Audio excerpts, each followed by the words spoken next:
For more on the situation in Sudan, we're now joined by Dr. Jok Madut Jok, the Executive Director of the Sud Institute, a public policy research center. Dr. Jok, a very good evening to you. Thank you so much for joining us. Welcome to The Globe.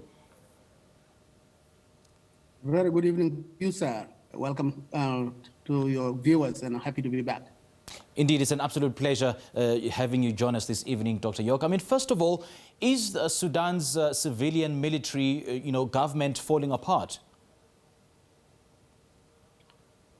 It would seem so, that it is indeed in jeopardy at the moment.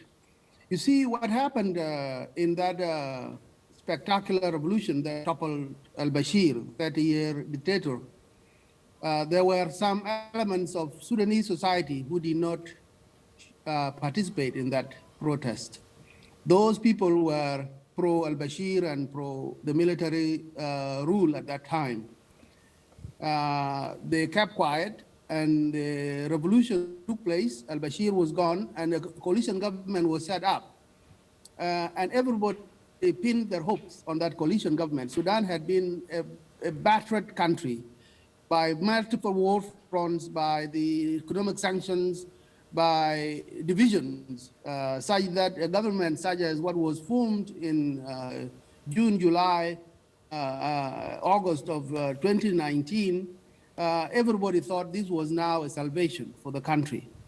But after a while, those issues that had been swept under the rug by the revolution began to rear their heads. One of them is that there is now a large number of people who were pro-alBashir and didn't like his exit. And now they have the opportunity to speak up. And what they are asking for is a return of the military to power. But millions of Sudanese who are opposed to that idea also flocked to streets all across Sudan, most particularly after yesterday's prayer. Now, this seems like the divisions that have always plagued Sudan are back again, and that the government has at a crossroads. The country as a whole is at a crossroads, I would say, between possibility of a return to that ghastly system of government of military and violence, or succeeding in maintaining the coalition as it is today for the interim period until the elections are held and the Sudanese people will finally be able to choose their leaders. Everybody is praying that that moment is that awaited moment comes, that it arrives, and the process not be destroyed by this confrontation between pro-military and pro-civilian government of the coalition government.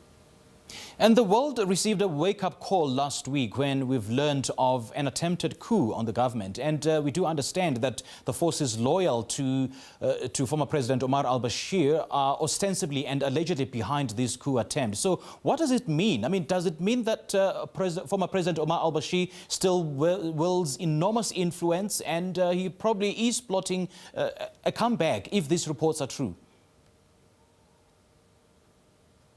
Yes, indeed. Everybody has always suspected that alBashir was not gone.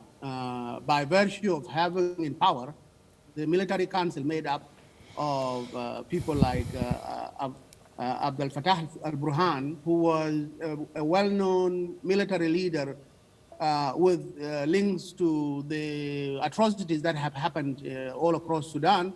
People like Muhammad Dagalo, known as Hameti, who was the head of the Rapid Support Force, which was the militia that wreaked havoc all across Darfur. Having them in government, in the top echelons of this current government, gave some people a sense that alBashir was indeed is still having riches from behind jail bars. And so the ominous nature of this protest we are seeing, you see that civilians are protesting in front of the palace, and yet the military is not asking them to leave. In fact, they opened the gates for them to protest, which means that there are forces within the Sudan armed forces today who are saying that the military should take over, and if the military comes back, there is no telling whether alBashir will not return in whatever form he will return. Now, this current impasse, Dr. Jok, leaves civilian leaders with only two options, I suppose. A, Either they continue their reforms with only limited efficacy, or B, they pursue the structural changes to the military's role in political and economic life in Sudan. So what do you think should be, the way forward, moving forward? By the look of the protests, the pro-civilian government protests all across Sudan, it seems like they are going to push, the Sudanese people are once again going to push for either the implementation of the current arrangement or indeed a replacement of this current arrangement with another type of coalition. I'm seeing that leaders from the peripheries of Sudan, people from Blue Nile, from Darfur, and from alBashir, the Eastern Bloc, all of them are vying for a piece of this coalition pie. And that if the coalition was recreated to accommodate them, then the Sudanese will now be able to prevent the military from coming back. And that coup, that attempted coup that took place, is definitely a wake-up call for all the Sudanese people that the military is still holding the country hostage, and that it should definitely be nipped in the bud once and for all.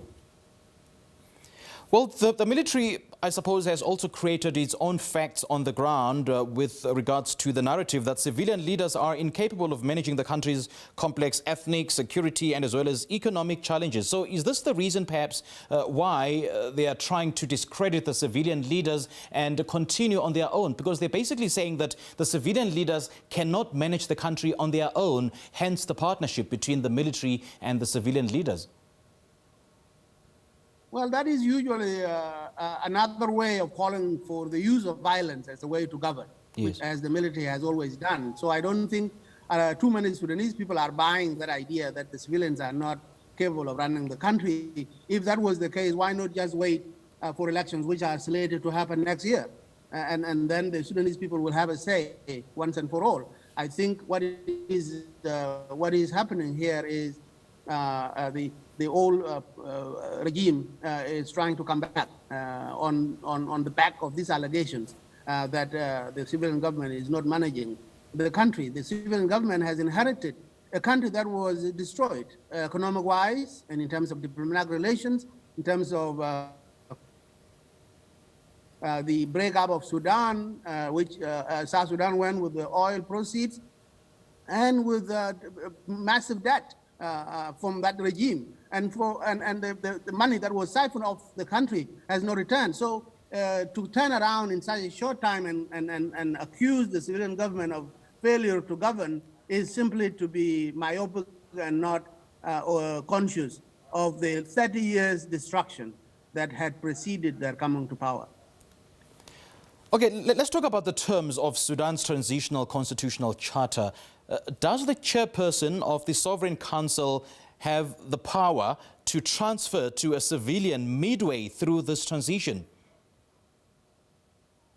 No, it doesn't. It says that it does, but only through a negotiated process with the partners in the coalition. So the head of the TMC has no unilateral right to scrap the transitional process and call for an end to civilian rule, and call for an end to the coalition itself and the thwarting of the aspirations of the revolution. He does not have that.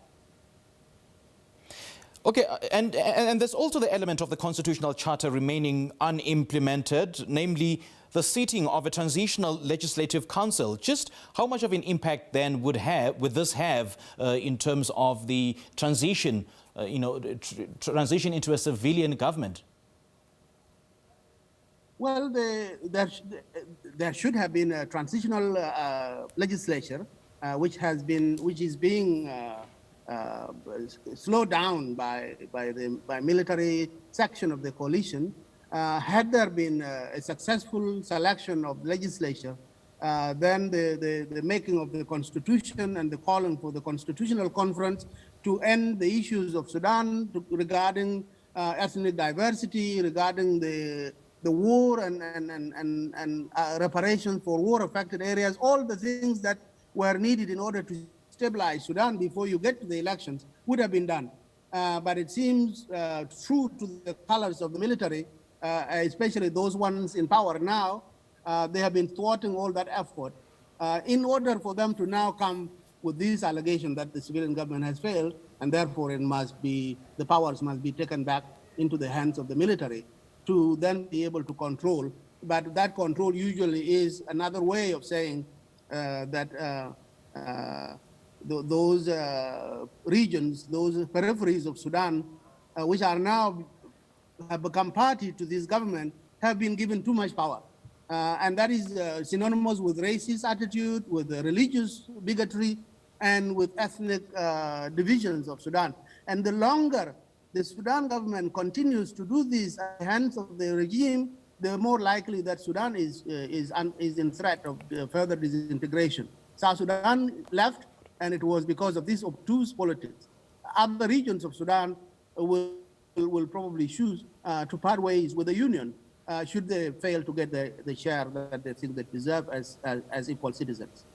All right, Dr. Jok, lovely chatting to you. Thank you so much for your analysis. Thank you, sir.